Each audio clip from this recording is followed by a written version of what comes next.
जय महाकाल मेरे प्रिय मित्रों। देवशयनी एकादशी व्रत कथा।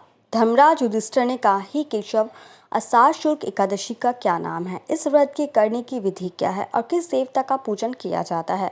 श्री कृष्ण कहने लगे कि हे युधिष्ठिर, जिस कथा को ब्रह्मा जी ने नारद जी से कहा था वही मैं तुमसे कहता हूँ। एक बार देव ऋषि नारद जी ने ब्रह्मा जी से इस एकादशी के विषय में जानने की उत्सुकता प्रकट की। तब ब्रह्मा जी ने उन्हें बताया, सतयुग में मांधाता नामक एक चक्रवर्ती सम्राट राज्य करते थे। उनके राज्य में प्रजा बहुत सुखी थी, किंतु भविष्य में क्या हो जाए यह कोई नहीं जानता। अतः वे भी इस बात से अनभिज्ञ थे कि उनके राज्य में शीघ्र ही भयंकर अकाल पड़ने वाला है। उनके राज्य में पूरे 3 वर्ष तक वर्षा न होने के कारण भयंकर अकाल पड़ा।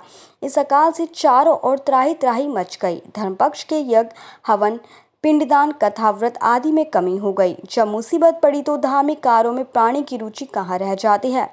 प्रजा ने राजा के पास जाकर अपनी वेदना की दुहाई लगाई। राजा तो उस स्थिति को लेकर पहले से ही दुखी थे। वे सोचने लगे कि आखिर मैंने ऐसा कौन सा पाप कर्म किया है जिसका दंड मुझे इस रूप में मिल रहा है। फिर इस कष्ट से मुक्ति पाने का कोई साधन करने के उद्देश्य से राजा सेना को लेकर जंगल की ओर चल दिए।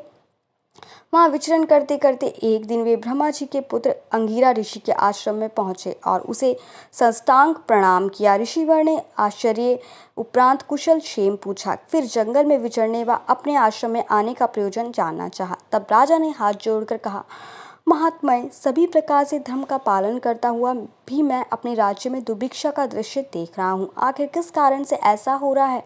कृपया इसका समाधान करें। सुनकर महर्षि अंगिरा ने कहा, हे राजन, सब युगों से उत्तम यह सतयुग है। इसमें छोटे से पाप का भी बड़ा भयंकर दंड मिलता है। इसमें धर्म अपने चारों चरणों में व्याप्त रहता है। ब्राह्मण के अतिरिक्त किसी अन्य जाति को त्याग करने का अधिकार नहीं है। जबकि आपके राज्य में एक शूद्र तपस्या कर रहा है। यही कारण है कि आपके राज्य में वर्षा नहीं हो रही है।